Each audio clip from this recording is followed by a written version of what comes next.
Okay, do you think you could be a spy? Oh, absolutely.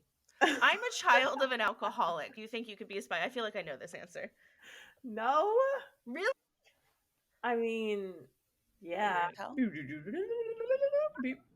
Nope, rewind. And it was small for a coconut, and then I went over it and Not the looked at size that counts, okay? it was a scrotum bag concealment, and so I guess you Mhm. put your like notes or your tools in like this bag, and then you put that around your scrotum. Oh, God. I talked to some guys, and if you want, we'll take you on a private tour of the scandal room, which we didn't even know existed. I know. Our wonderful guide, Mesvin.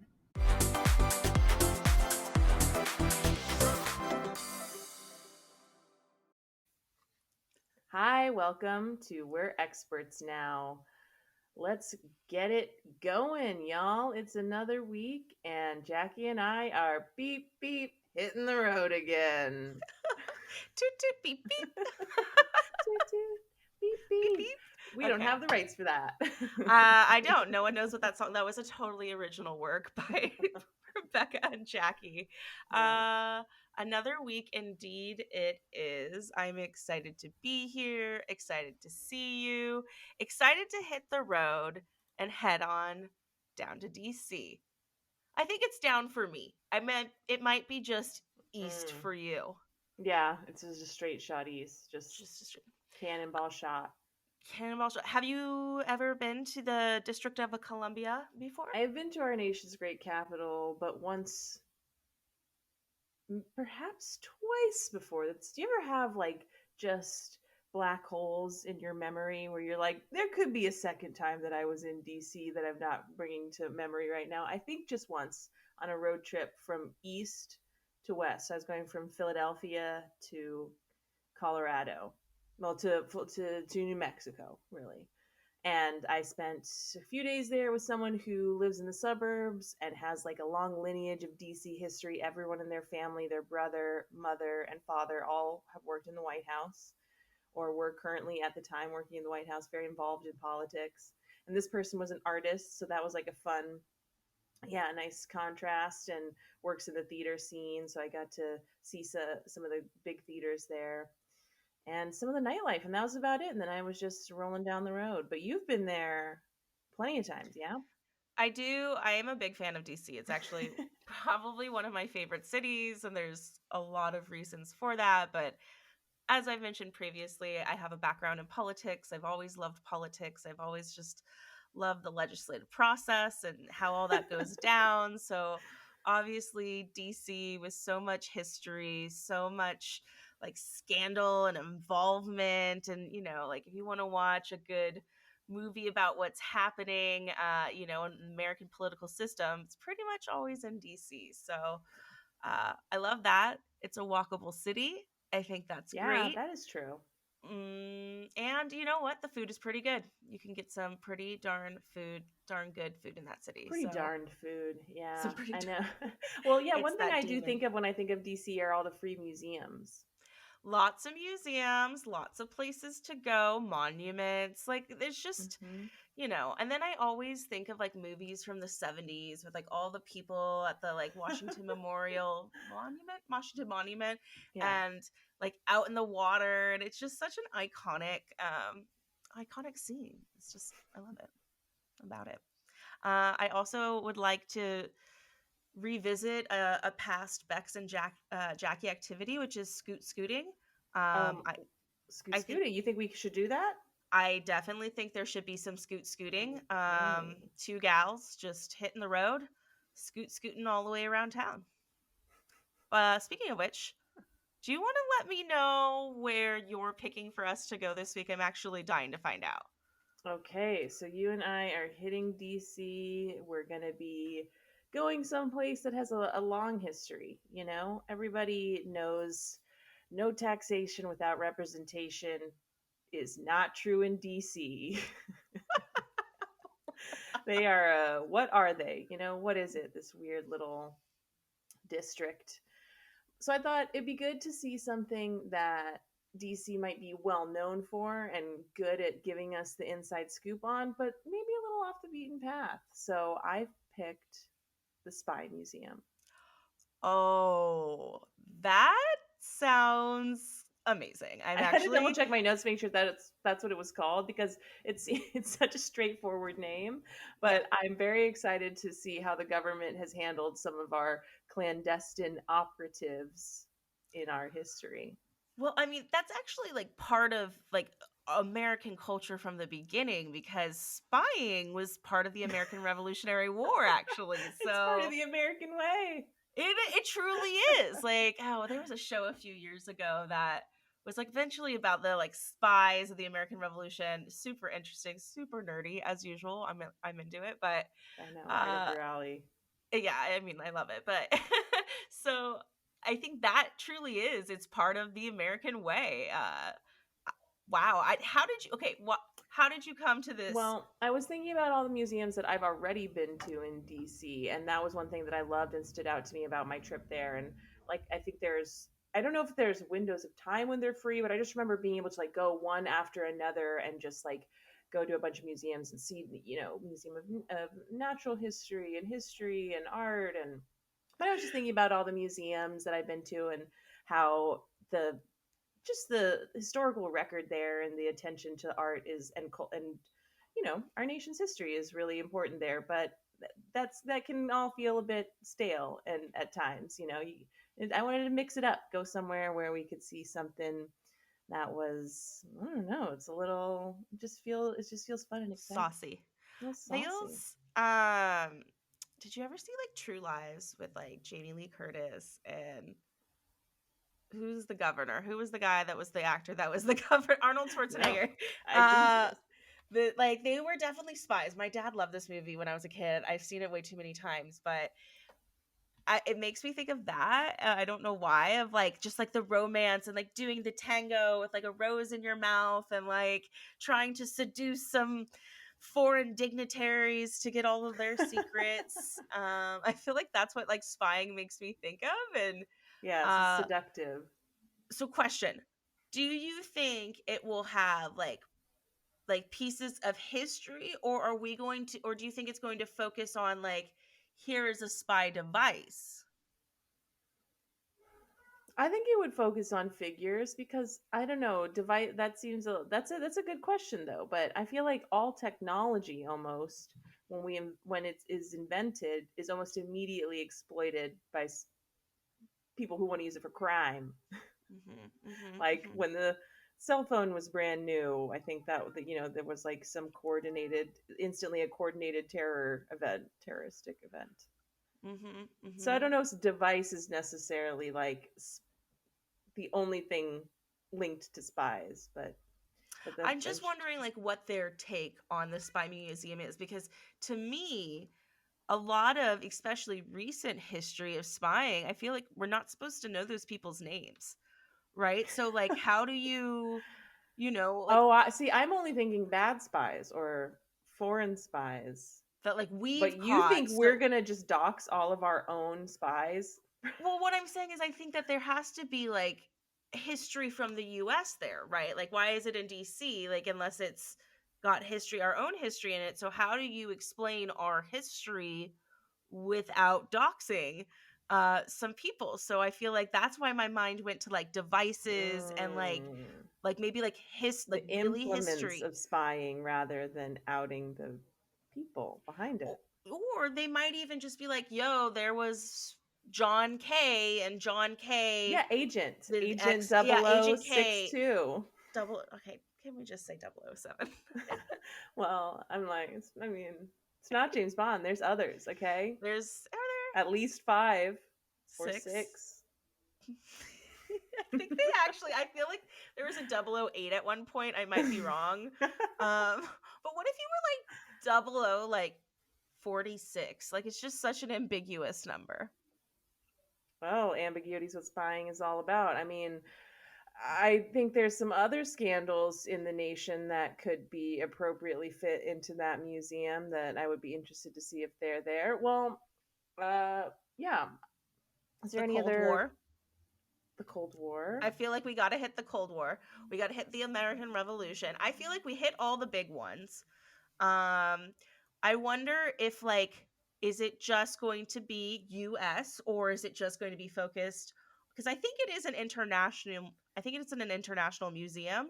So I think you are right that it will have other countries involved as well, but I wonder what the take is. Do we like those spies? Are they like, no, no, Well, this yeah, this? maybe it's like just throughout the history of spying, but pertinent to US. Like people we've sent as spies and people that have spied on us. But I don't know. Mhm. Yeah, I would be interested to know if whether it's like the international definitive museum of spying or if this is just going to be, our sort of domestic spy tactics. So if the International Spy Museum is listening, I have a suggestion.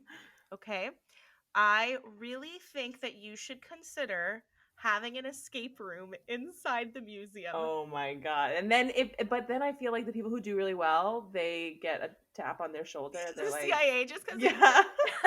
We like you. You got out in 17 minutes flat I actually passed two escape rooms today and I was like, we should do an episode on today. escape rooms.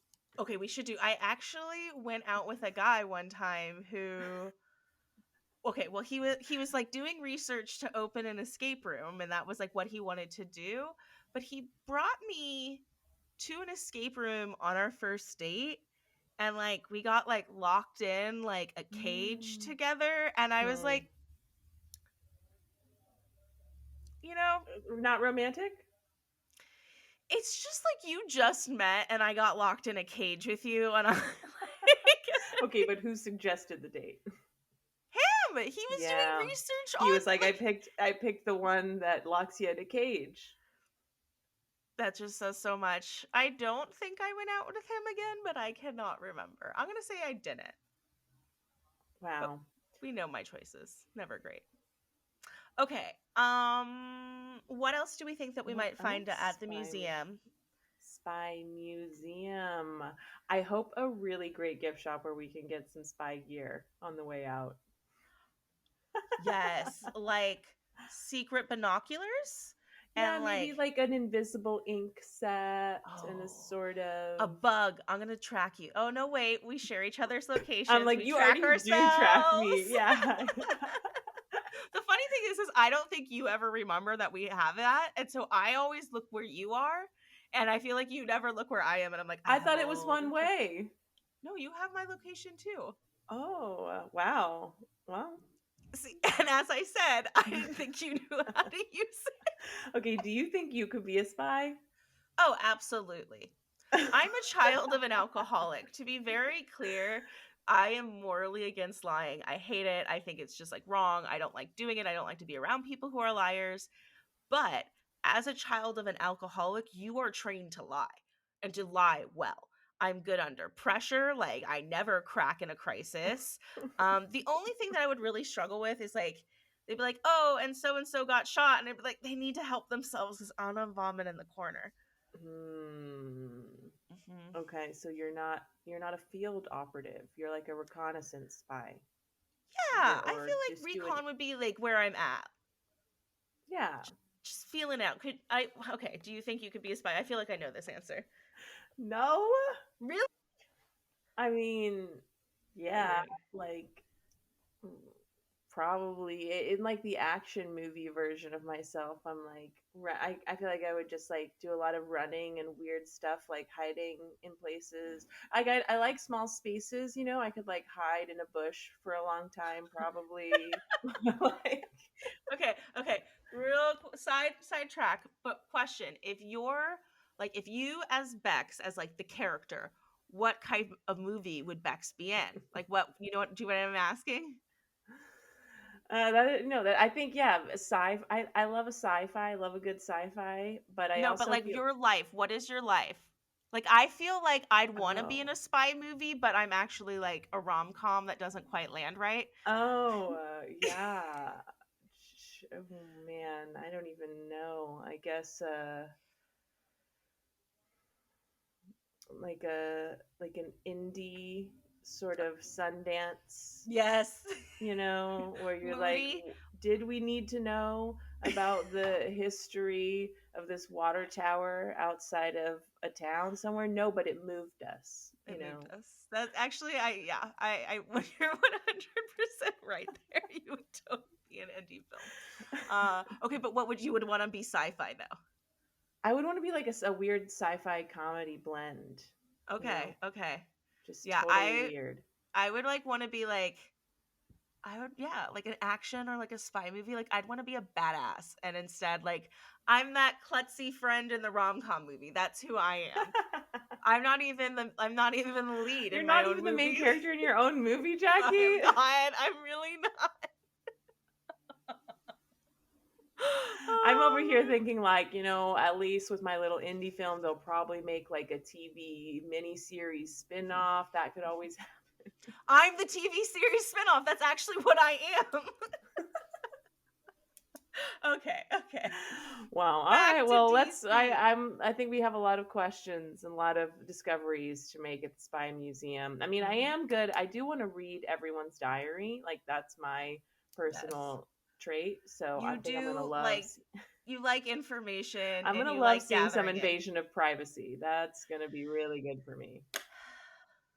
Yeah, yeah. All right. Well, where are you gonna bring up, Jackie? After we see some saucy secrets at the Spy Museum. After we see some saucy secrets, we are going to see where a lot of saucy scandals happened. Okay. Ooh. We're going to head ourselves down to the one, the only Foggy Bottom and go straight to the Watergate Hotel.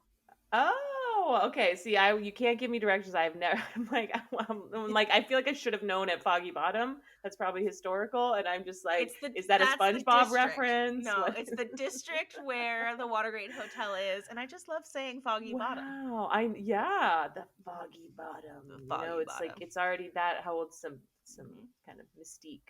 Some weight. Wow. Hmm. Whoa. Okay.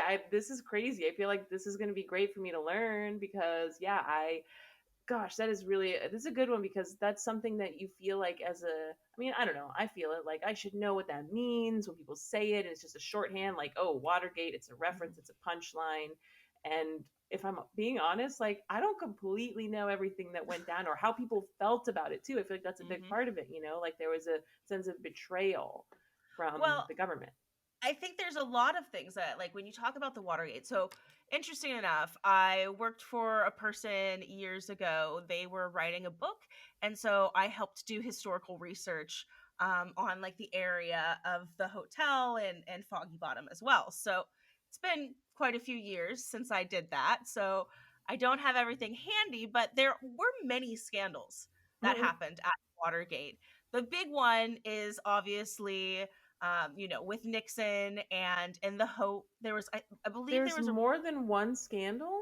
there's a lot of scandals that happened there. There's I'm a already lot. blown Like there away. was like, I think there was like scandals with possible like pages of the Senate or something and young male Oh, pages and page older. assistants. Yeah, they're like kind of sometimes there's like runners. There's like Hmm. a lot of like jobs that like entry level, intern level where they like get people involved young and like come to the White House for like a summer or something. So there was like scandals with young people there. I think like there was like rumors that like JFK's some of his affairs happened there, and same thing with Jackie Kennedy's. There's some. I think In an the guy. office building. Okay. Well, so here's the thing. I don't know about it anymore, but originally I'm pretty sure there was one part that was an office building and one part that's a hotel. I don't know if it's still a Uh-huh. hotel and Okay. office building, Wow. but Well, you know what they say, never mix business with pleasure. You know what happened at Watergate. That's the full quote. is it? No. I was like, I don't know this. Was I supposed to know this quote? I don't sound cool. Never mix business and pleasure at the Foggy Bottom. You know what happened at Watergate. That's the full quote.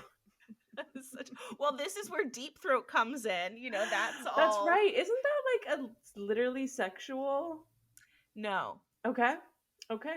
I'm learning. I'm healing. I'm pretty sure it was because he had like a raspy, deep I voice. thought it was because he had all those secrets down there. That's why she's like, he's got a deep throat of secrets. Like, I didn't really get it. See, this is another thing where I'm like, this is why I need to know what happened at Watergate and who Deep um, Throat is. And because he And told who is he secrets, doing right? it to? Who He is was getting the deep throat? he was We telling don't know. secrets, right? Wasn't he? He was telling secrets. So Telling tales they out of school. Big time essentially snitch. there was election fraud happening at I'm pretty sure it was like a Democratic office that was in the Watergate. And the Nixon folks broke in to steal information. So that's, that's election fraud, right? They're stealing it. They're stealing information from their competitors. Something, and I don't remember the whole scandal in detail. We'll do this in part 2. I'll freshen up. But something about like it was seen or something like that, and Deep Throat was one of the people who shared that information with two, I can't remember the reporters' names right now, but there was two really famous reporters who reported on this, and Deep Vanderbilt Throat was and the source. Chefney. Oop. I just made up 2 names. Rebecca and Jackie. That was us. So that's kind of like the high level story of what happened, and that led to recordings in the White House. Nixon was like recording all of his conversations, which wasn't a good idea when you're doing illegal stuff. Those Why was tapes. he then?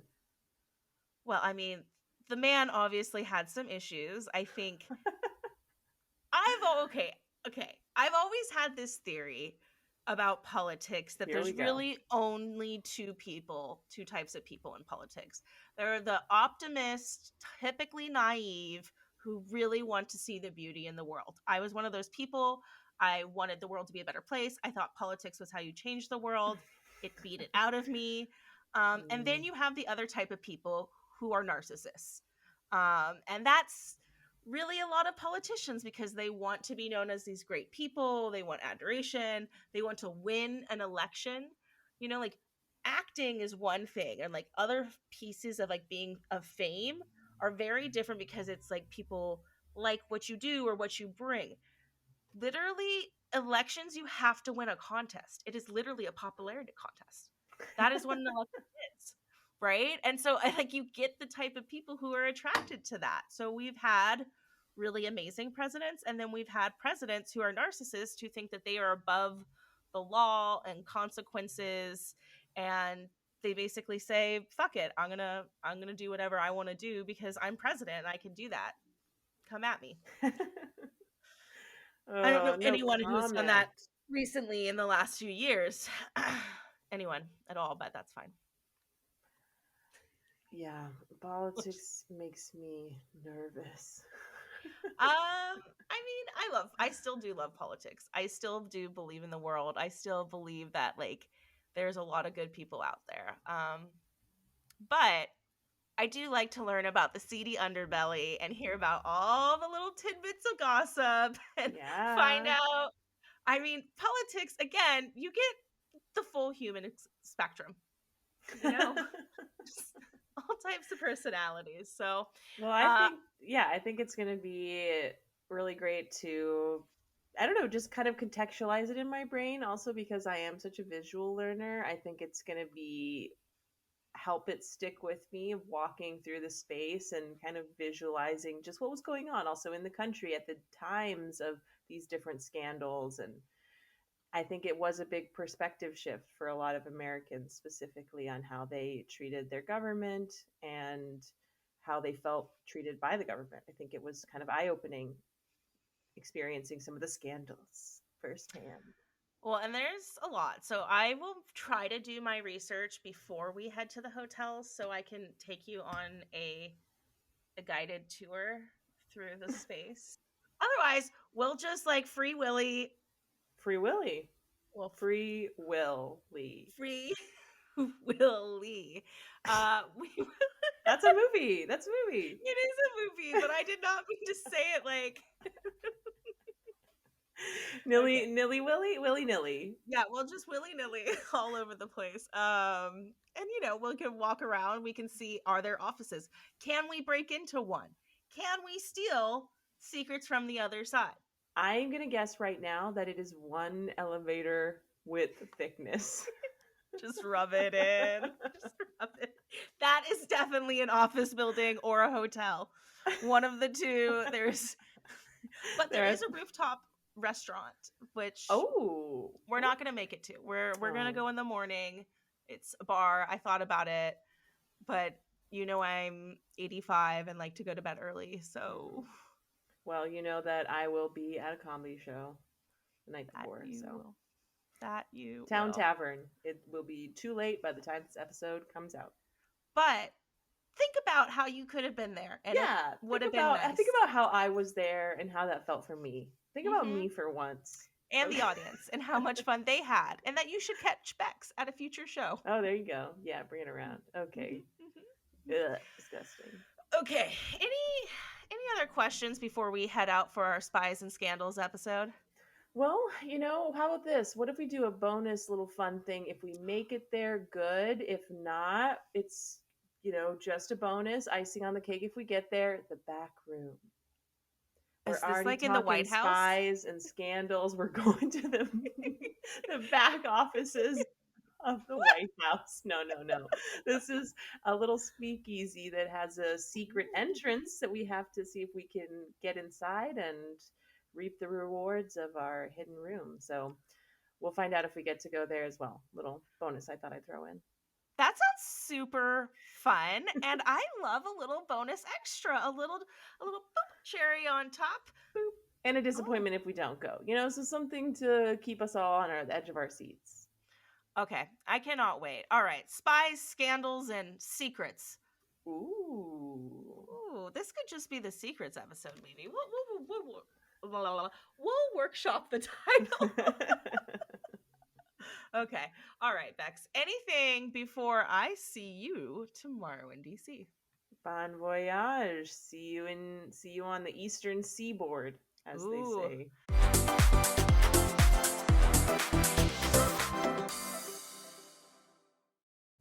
Welcome back, everyone. As we were discussing before the break, almond milk is delicious, but oat milk is the superior milk alternative. Jackie? I don't even know where to go with that, but I think I'm with oat milk. Controversial opinions. No, oat milk's the best. It's Okay, oat creamy, milk it's was the best. delicious, and it doesn't harm the environment as much. I have no idea what we were talking about last time because, we've jumped a bit in the space time continuum, but that means we went to DC and back. A little bit And now forward we're and a little bit here. back. Yeah, we went forward in time. That always is no fun.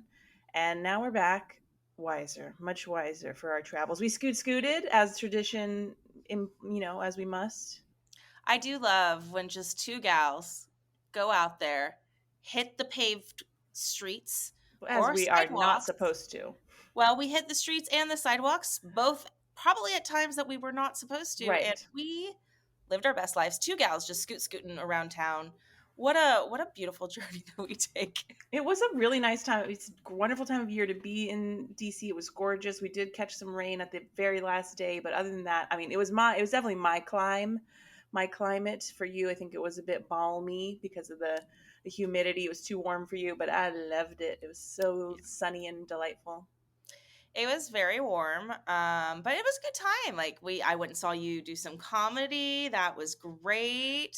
Saw some Yeah. other great comedians out there. The one who referenced being a lesbian Forrest Gump. I don't think I will ever forget that in my life. It was really great, and I really vibed. Yeah, I flew down and then came right off the plane and right out to the Town Tavern, part of Capital Laughs. Did the show there down in Adams Morgan, which is a really cool neighborhood that we learned a little bit of history about while we were there. Of Mhm. course, not without its racist underpinnings and gentrification themes. And then, yeah, we did not get out to our bar. We were looking to go to the back room at Capo. The red light was not on for us. So it shall remain a mystery, but even more intriguing now. And I hope that next time I'm in DC, I do get a glimpse inside. That Roxanne leaves the red light on for us. Roxanne. Okay, no We can't one. afford it. Okay, good. Moving on. That's all. We were just saying a name of Just my saying new it. cat. Okay, well, we did not make it there. That was a disappointment, but maybe a future day in DC. Um, But we did make it somewhere. where did we make it? That is such a great question. Bex, where was the first place we went? OMG, we went to the Spy Museum. And it was, you were totally right. It was all about technology of spying, and it kind of blew my mind. And I really had to rise to the challenge to try to put the old brain to the test with some of the. I mean, I'm like, is it a spoiler to tell people? It's not really. I don't feel like That it's it's interactive. that's I interactive. think that most I think people that's look part of at it. the website, and Yep. Bex and I did not. We went in No. there cold. First off, thought this was going to be like a basement, 3-room type of deal. Yeah, I thought it was gonna be boring as H. Massive building. They take you up in this elevator, and then they're like, "Okay, here's your mission. Are you ready?" Should And you choose to accept it, all I Mission was like, Impossible style. I'm not ready. What? Like, I need a little bit of preparation. I need some decisions. For those listeners at as home, as you you peel your cat off your keyboard. my cat is very much wants to be in my lap right now because that's just his happy place. So, um, no, he's gonna suckle on He's his own little leg, and it aw. makes a lot of He noise. wants to be a spy. Spy. He Cats would be is. great spies. He's just a Yeah, little bean. it was very interactive, and I was a code name Agent Parker Demir. Yes, that's right. I was Nico Martin, Hmm. headed to Jakarta from Pueblo City, Yeah, Mexico. Nico, a real Mexican name if I've ever. I guess it's not the farthest out of left field possibility, but yeah, it was. You get a whole interactive system that you can play along with as much or as little as you like, and there was a lot more to it. There was 2 whole floors and a whole kind of narrative you could follow if you chose to accept your spy mission. It was really fun and cute, and also like the one spy that I knew of, Matahari, who was a lady spy who dressed up in dance garb and did like flashy belly dances and seduced people and did spy work. She was mentioned at the museum, so that was cool. There was a whole actually very interesting section on women in the CIA as well, Yeah, because that was as great. like female operatives, they're so under, like, people don't underestimated, and that was really cool to watch. There was a lot of great stuff. I think one of my favorites was what I initially thought was a coconut. Oh Um, no! Oh no no! Oh no no! and I was like, God, that's such a weird looking coconut, but it's like got a lot of like brown hairs. No, Jackie. And it was small for a coconut, and then I went over it and Not the looked at size that counts, okay? it was a scrotum bag concealment, and so I guess you Hmm. put your like notes or your tools in like this bag, and then you put that around your scrotum. Oh God, it was I mean, it was the worst scrotum I've ever seen, and I haven't seen any, so it could have been fine, but That's a lie. Calling it like I see it. You have definitely Listen, I put the lime in the coconut a few times, but did you shake it I liked the concealment wall. There was like the lipstick tubes, off? the as I like blush and change the subject from scrotum concealments. Well, It there was was like everything, like you could just talked about like where you could put it in your clothing. It talked about like, anything that you could hide it on. Like there was one that was like bandages because they were talking about how um, people are less likely to like look under an old gross bandage. ew. So it's a great place to hide something. They're like, you gotta put some blood on it. So that was all cool. There was a lot of communication and code stuff like deciphers and how do you break this thing and We saw little. the Snowden exhibit. Oh yeah, that one was good. We were Hmm. definitely into that. And we had a bit of an argument, which sound off in the comments which side you're on of espionage. Do you think Snowden was a spy? Because the sort of the kind of classification he's given is a traitor. He spied on his own country, and whatever you think of the outcome of that freedom of information, do you consider that spying if you're really this? Or Jackie, maybe you clarify what your distinction is, if you Okay, should so consider I call spying. him a patriot. So I call him. I think that the like, I don't agree down to the wire everything that he did, but I believe that at the heart of what he was doing was trying to share information because he believed that the public had the right to know it. And when we live in a democracy and we're under this kind of idea that we are being told what the government's doing and that we have an understanding of, I trust you, you trust me, this is where our lives overlap. I don't know. A part of me is kind of like he did what is like what the founding fathers I think would have thought was the right thing. Now, is that the current state of this Mm. country? Disagree with me in a lot of different ways. I will accept that, but I don't necessarily equate him, and there was a lot of wrong stuff he did too. Like, I just want to, like, Hmm. I'm not saying that I only classify, I just don't say it as a spy. That's what I kind of think. I don't think he's a traitor. I don't think he's a spy. I think that there's a time and a place, and maybe he didn't respect those. But I think at the Well, heart I just was looking at it literally of the Espionage Act of revealing clandestine or hidden information. But you're saying like, oh, the people have a right to that information, so the patriotism starts even in the definition of like we shouldn't, if there is, this hidden information on someone's personal, on the government, that information. if the government's spying on us, that we have a right Yeah. to know that. I like, you know what? I think we all have a right to know when we have privacy. And I think this is total side tangent, but I think I will come out about this, like, I'm a sexual assault victim, right? And I think that for me, there has never been a right to privacy after that. I think I have a very different perception on it. So I think a lot of people really value that privacy. Now, me, I value honesty. And so I always appreciate when somebody gives me information. But I think a lot of American people want to know when and if their privacy is being violated, in particular by the government. So a lot of thieves were coming up, and of course there was field trips there. We did mistakenly both listen to instructions that a teacher was giving at one point. We were like, "Yes, sir," and then he was like, "I'm talking to my class of 15-year-olds." And we were like, "Right, right, right, no, no, Not us, not us. whatever." And there was fun opportunities to like guess who was a spy. I don't know. The interactive part I loved. I love a game. I love a good little game. So it was very fun, and we scooted over there in perfect weather. So I was very charmed by it being much more than I thought it would be. I agree. All right. Are you ready for some cold hard facts? Oh yes, I'm so excited. I love when you do homework and I get a free book report. Well, I love doing a book report. Actually, it's funny because I decided that there was so much information at the Spy Museum that we could never cover it all. So I decided to pick two things that one you really liked and one that I really liked. Okay. So I went with Mata Hari for you. So I have Yay! captured some information. So her, I'm gonna butcher this, so listeners tell me if it's wrong, but her original name was Margareta Gertrudia McLeod. So I butchered that, but she was born in the Netherlands in 1876. Do you know anything about her backstory, Bex?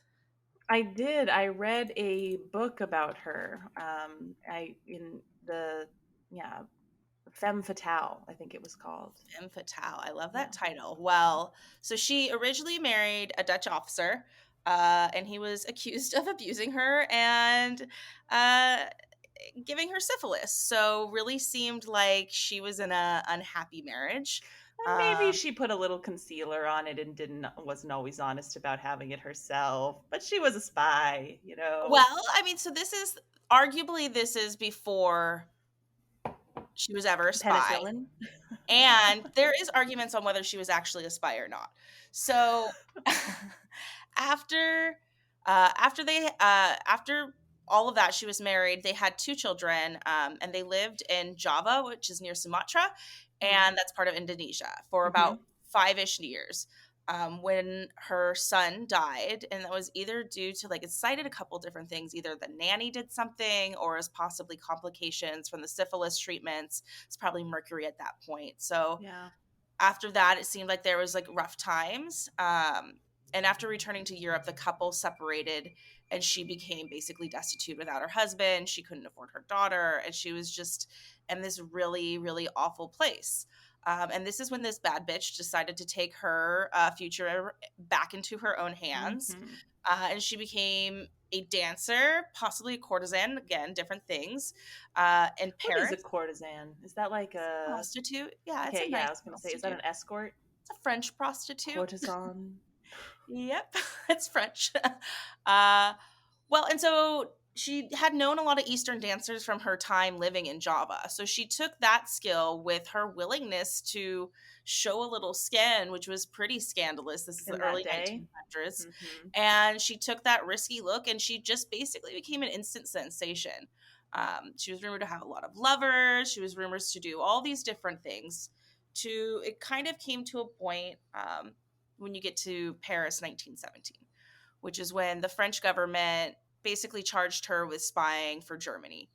Um, her guilt is widely contested, and according to what is available at the time, she admitted to being a spy and giving inaccurate or outdated information. But the problem with all of this is that like news wasn't exactly accurate back then, and what did they do to her to get that confession? So I Yeah. think there is some like parts that are like, was she just like a slutty woman? And I don't mean slutty in a bad way, but I mean like most empowered, owning her sexuality, going Mm-hmm. out there and Mm-hmm. like being like whoever she wants to do with her body. And like, sorry if that phrasing isn't perfect for everyone, but she's like living her best No, life, like right? third wave feminism sluttiness, you know. Right? Like live your life. If that's what you want to do and that's how you want to own your body, then I 100% support that. But could she have been accused of being a spy because at that time frame like, oh, how Mm. could a woman own her body? How could a woman take this empowerment stance? How dare she, you know, own her body and so she must be working for a foreign government and a spy? I mean, I did not read too heavily into this. These are the Spark Notes version. But I thought it was really interesting because I think it's just all of these different things are said about her. And I think any way you look at it, she seemed like a really impressive woman who overcame so much. Was she a spy? I hope so. That's just such a cool story. Yeah, I kind of hope she was, but Mhm. yeah, could have been just a convenient scapegoat for the government. Yeah, so those are my notes on Matahari. That came from Botanica.com. So thank you to them. And yeah, I would like to live in the fantasy where she was a spy going undercover, Empowered, yeah, doing all empowered these things. spy government operative. Hmm. All right. What do you think I chose for me? Ooh, trying to remember. I had two that I kept saying I like. Oh man, I'm such a bad listener. It's okay. I'm trying to picture. I'm trying to visualize like where we were when you're like, oh, there's this thing that I I think talked that about. you The don't Cold War. remember. It was a Cold War Oh was wait, one of no, it was the American Revolution. yes, that American war. Revolutionary Spies. Yeah, Which yeah. is See, I had to picture the wall. I'm a visual person. I was like, I was thinking that you were wall. just like totally blocking it out because you were like American Revolutionary Spies is so boring.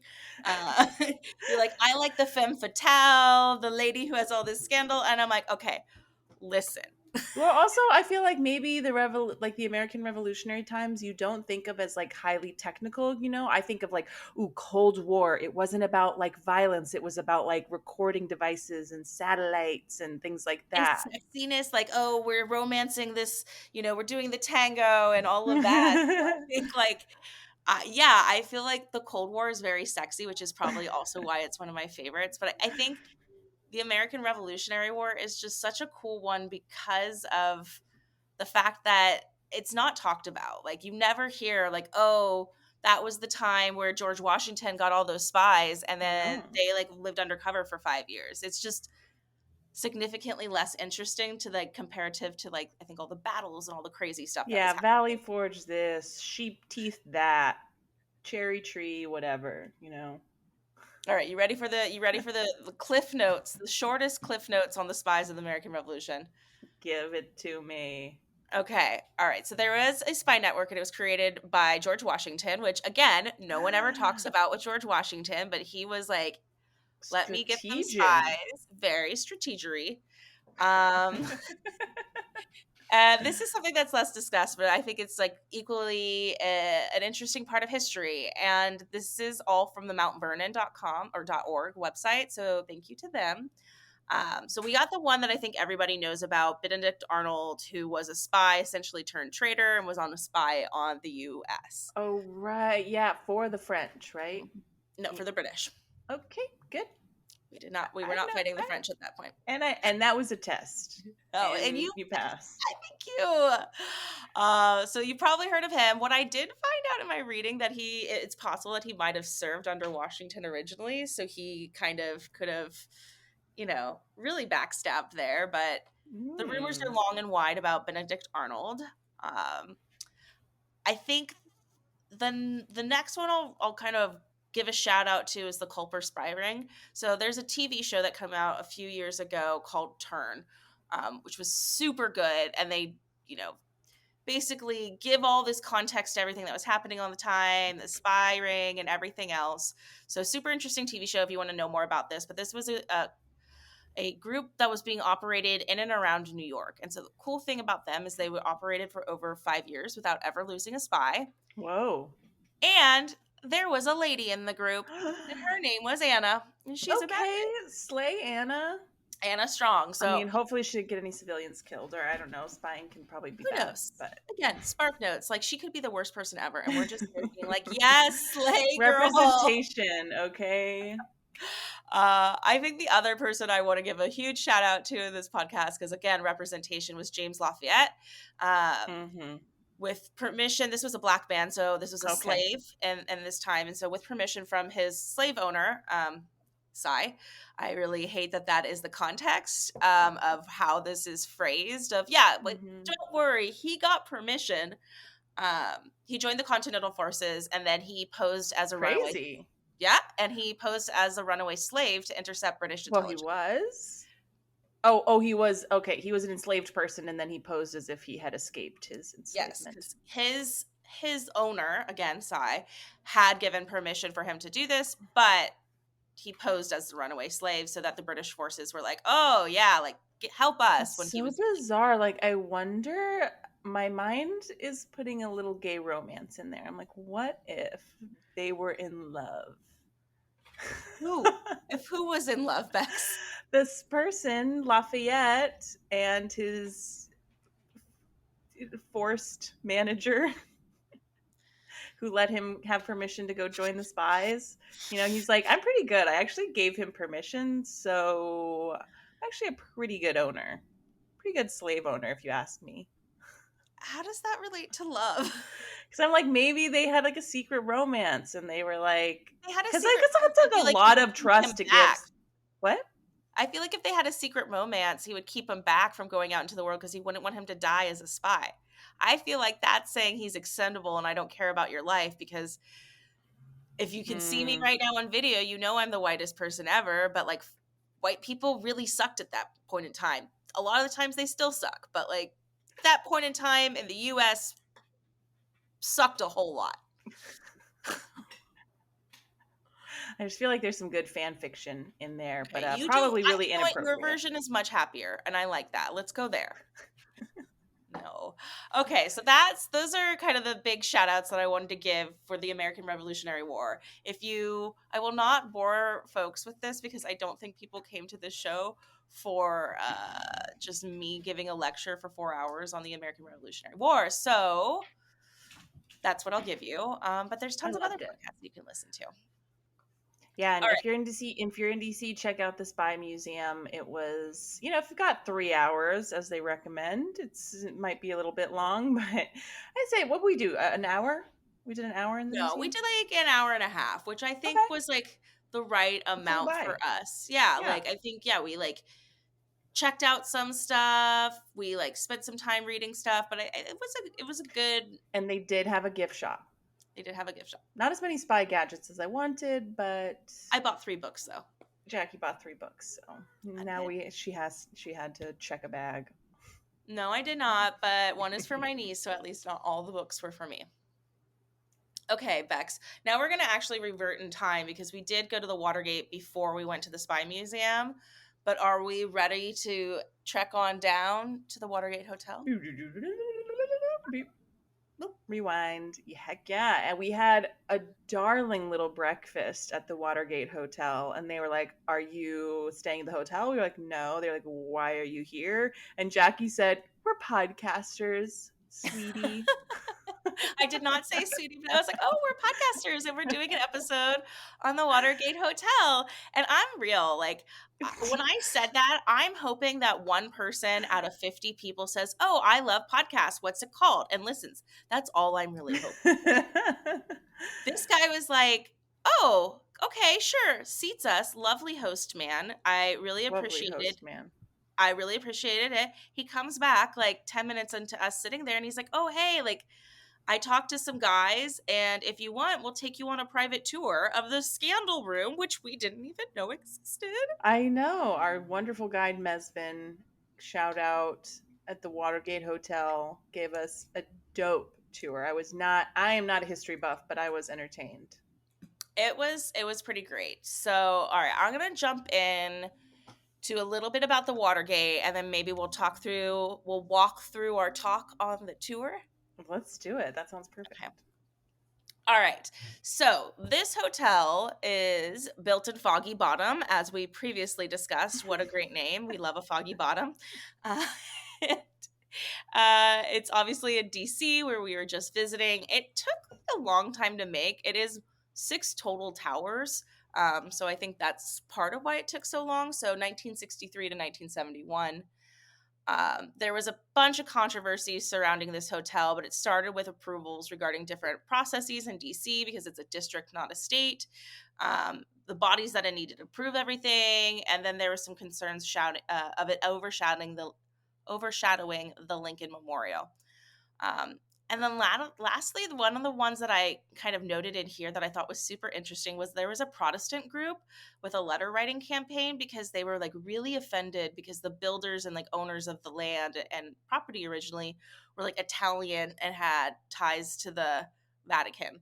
So this like Protestant group just started a letter writing campaign. Like, no, we're not a fan.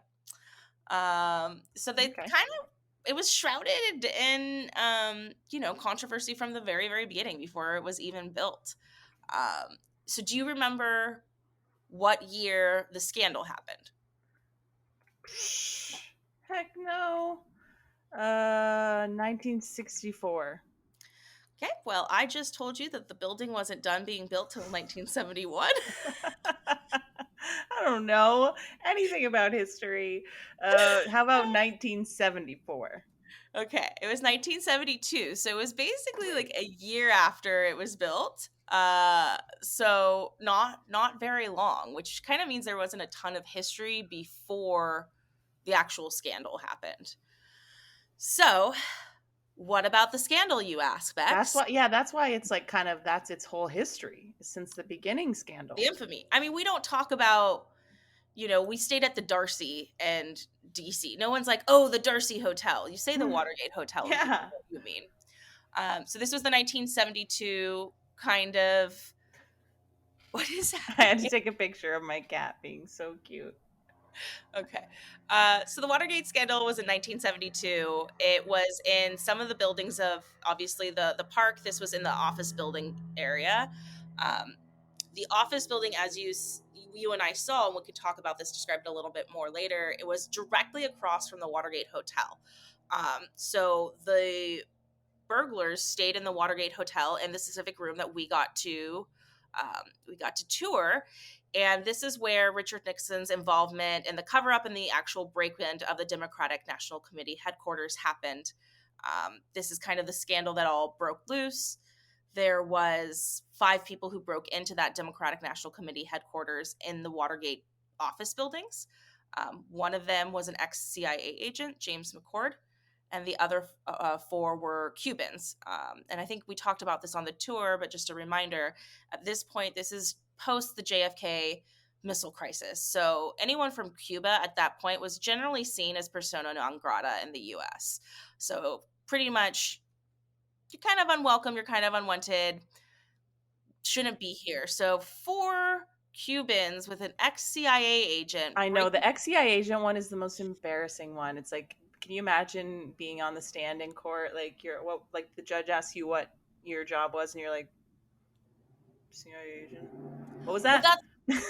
that's exactly what Misfin was telling us. He was just like, yeah, the guy mumbles it, and then he's like, say it louder, and yeah, like CIA agent. there's Oh, yeah, embarrassing.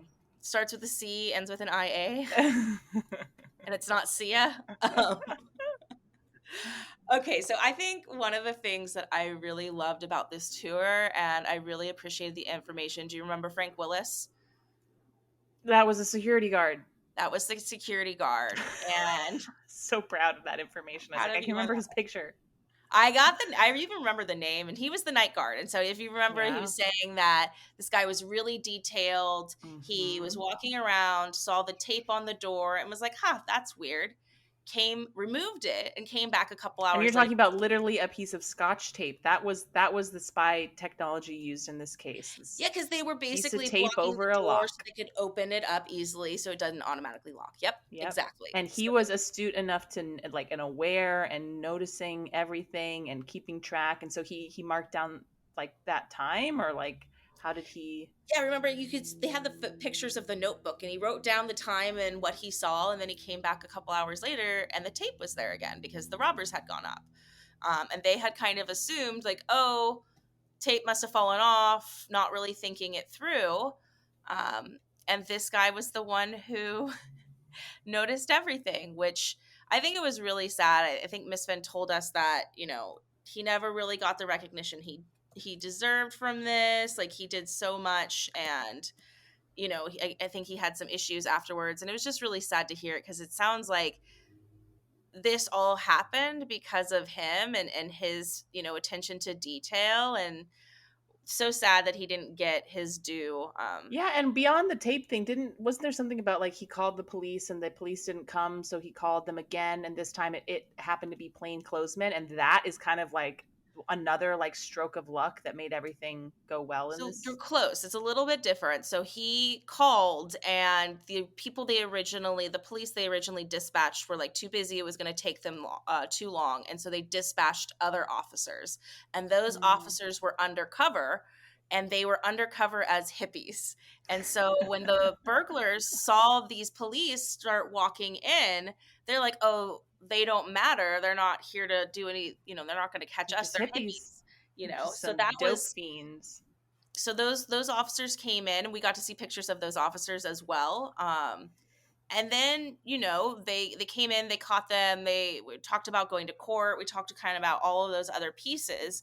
I think one of the other really well-known parts of all of this is the journalist who picked it up, Woodward and Bernstein. Remember, we talked about Deep Throat, who was the undercover informant, who turned out to be later, in about early 2000s, we found out that he was the deputy director of the FBI, Mark Felt. And he was the one who kind of fed all this information to Woodward and Bernstein about, oh, there was this rest. It's kind of weird. You might want to like look into it. Oh, there's, this is happening and this is happening. And they followed this over time. And Woodward and Bernstein broke this huge case of, this cover up, which is really, in the end, what got Nixon in trouble. It actually wasn't the break in itself, it was the attempts to cover it up, which triggered more investigations where they found the wiretaps and the Oval Office, so on and so forth, which eventually led to Nixon finding out that he wasn't going to survive an impeachment. I think the story that Misfin told us was he was having, golf or something with a friend, and the guy said, yeah, you got four votes supporting you, and one of them's not me. Which is, significant. If you need to survive impeachment, I'm pretty sure you need at least a majority. He was not impeached, or he was impeached but not removed from office because he resigned before he could be removed. They were going through impeachment processes, and when you impeach someone, you have to have a vote by, I'm pretty sure it's by the Senate, but it might be the House and So Senate. he preempted even the vote, so he didn't even get to that point. I'm pretty sure, yes, before the vote happened, basically he was like going out talking to his buddies like, hey, you think I'll survive the vote? And his friend was essentially like, no, you won't. And after that, Nixon stepped down from the White House. Because I know impeachment is, and that's another thing that I think would need a deeper dive than I'm ready to go down right now. But the history of impeachment of our presidents, and also the like assumed effect is that a president's removed immediately. But I think it's like you could be impeached but then not Yeah. removed, or Mm-hmm. and I think maybe it was Bill Clinton who was impeached but not removed. I can't remember exactly where Bill Clinton landed. I don't think he was fully impeached because, yeah, See, this is that's where I'm where like, they I'm backing out. I'm backing out. at one point when I was in college, I probably could have answered all these questions because I was such like in the thick of all of it. But at this point, where most of the stand, without a little bit of reading, because he lied to the Senate, that's the whole like I did not have sex with that Yeah, woman. see, it's always in the like the lying, the covering up. That's Well, where and do you you know what was mess wrong up. with? Well, the connection Well, also with that Clinton is lied under oath. that is what it was really morally wrong. But what they were trying to get him for was not sleeping with her. It's that did you have sway over her? You know, Hmm. you're president. Should you be sleeping with her? And then did you use White House resources to sleep with her? So did you have sex with her in the White House? Now you're using federal resources improperly in the eyes of the government as it should. Statutory relationship, perhaps the most definitive example of one. Anyhow, yeah, those scandals, they do run deep, and I do find it fascinating that there are couples who want to spend thousands of dollars a night to sleep there on the anniversary, on their anniversary, on like I'm like, what? People get Mm-hmm. so horny for history. I love it. Well, I think that's what they were saying is like people pay like 800 to 1600 a night to stay in that scandal room. It was like I forget what it was, something 02, 702, Yeah, it's isn't it like 402. yeah, It something like was, that. I can pull up the pictures because I took a million. I thought But it was just on the second floor, right? it was on the second floor, which is why I remember thinking that it was really weird that it was like a different number. Originally 214. So no, I'm Yeah, totally that's what I remembered, ridiculous. 214. But you know what? 14 divided by 2, it's 7. So, Um angel numbers. so that's kind of that. There was a Oh, ton. also I looked up why we called deep throat because that was something we were asking. No, I told you that. Deep Throat was that because he had a coarse voice, right? No. No. Okay. No. Well, It's alluding to the deep background status of his information and the widely publicized 1972 pornographic film Deep Throat. So it had come out that same year. that's hilarious. I don't know why I thought it was like he was a smoker. I was probably just trying to like illusion it in my mind of something Mm-hmm. pleasant. Mm-hmm. Mm-hmm. Mm-hmm. Okay.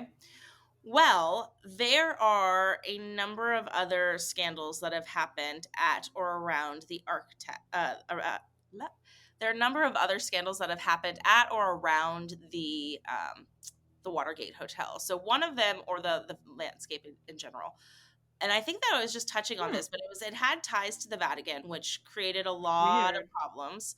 Yeah. Um, and I guess that the architect was a convicted fascist. Oh, So okay. that's really fun. There was more than one Watergate break-in. Apparently, What? a seems like a staffer for Nixon got broken into and had her jewelry box stolen at one point, which is kind of ironic. Um, the former I That's knew the this real one. scandal. I knew this one was that the former hotel was a refuge for more than one disgraced politician. So that number of like I want to say it was like the Panama president hid there and multiple other so disgraced politicians. So politicians that were like president and basically did something wrong in their own country and then fled their country and then would stay at the Watergate Hotel is essentially what that was that like the Panamanian president following a scandal in 1972. There was a lot of lobbyist sex scandals. What a Uh, year, 72. it was the 70s were a wild time. Let's see. I think there was one other. I remember there being like a page scandal, but essentially this place has always been shrouded in scandal from the very beginning to the very end.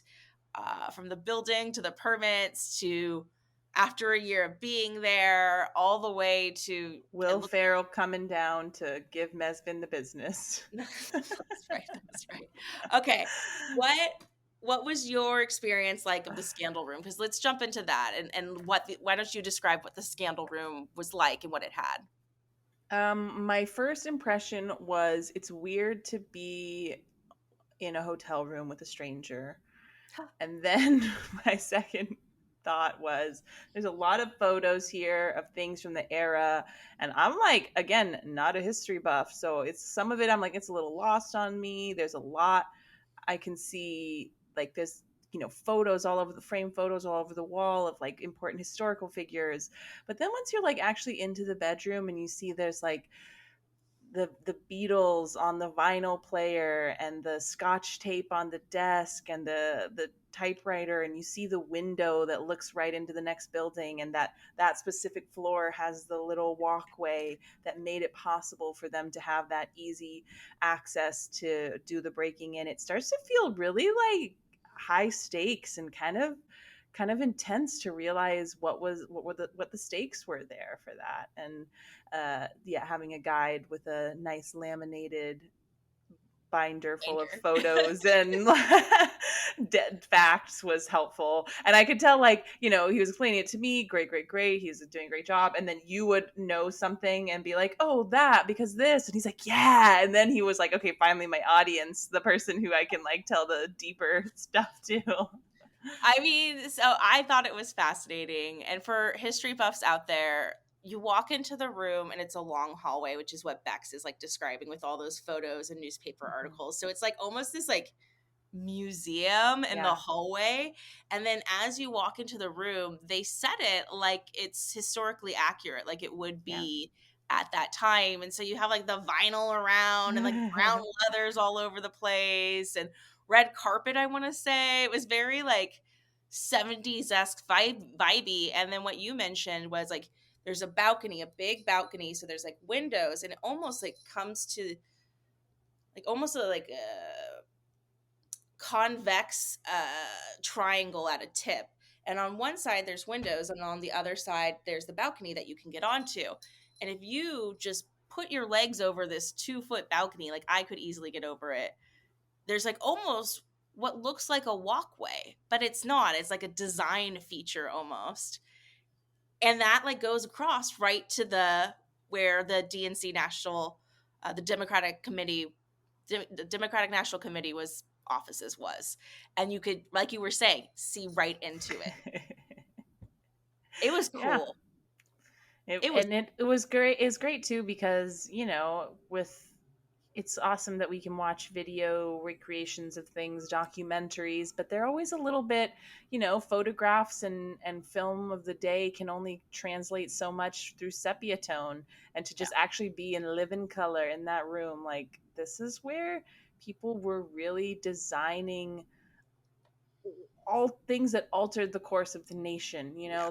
that weighted phrase that gets thrown around, but it did. People had were really, I think, it was a watershed moment at Watergate to Well, we changed change how people. presidents. Yeah, people did not think the government worked that way, and they lost, I think, a lot of trust. I think that was what was so significant about, or one of the things so significant about that time is just the absolute loss of trust in authority in government, which is probably nothing new, but I mean, I think we've cycled through that at many different yeah. points, right?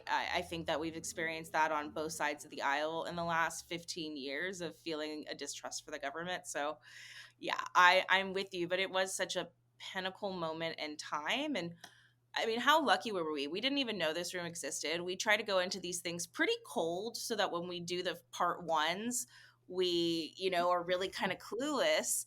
And then I kind of do notes after we go because I, again, want to go into it cold, experience it how we experience it.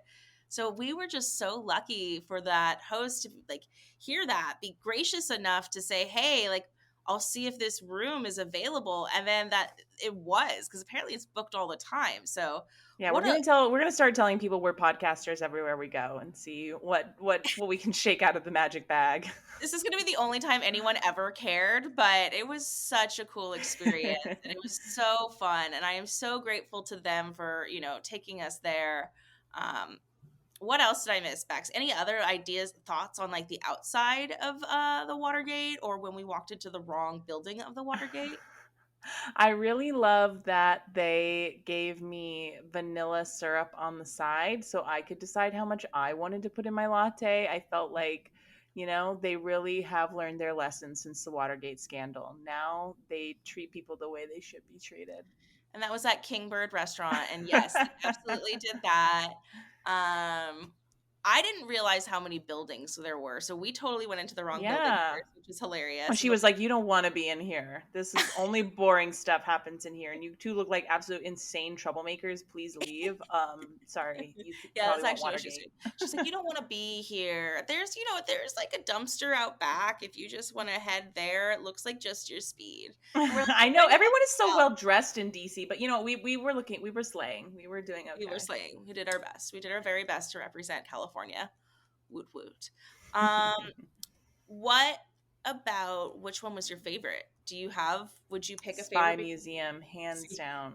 I'm sticking with the Watergate, right? I thought that was so cool. It was so fun. I just loved having just a unique experience, an unplanned, like spontaneous experience. So fun. I think both were really special, and I feel very fortunate we got to do both. And Mhm. yeah, it is like, the Watergate was great because it was not something I would have like coordinated myself. So going there was a unique treat. Yeah. But I would definitely go to the Spy Museum again, and I didn't retain anything very useful from the Watergate tour.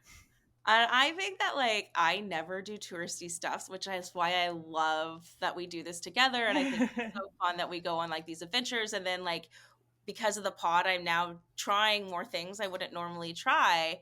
I think I probably would have avoided it in the past because I like, oh, people, I don't like it. Too many. There's a museum. That's exactly where people go. But it was really fun, and I really, really enjoyed like the experience. And I think we had such a good time, and trying to remember our details very mishappenly. Miss Happenly, exactly.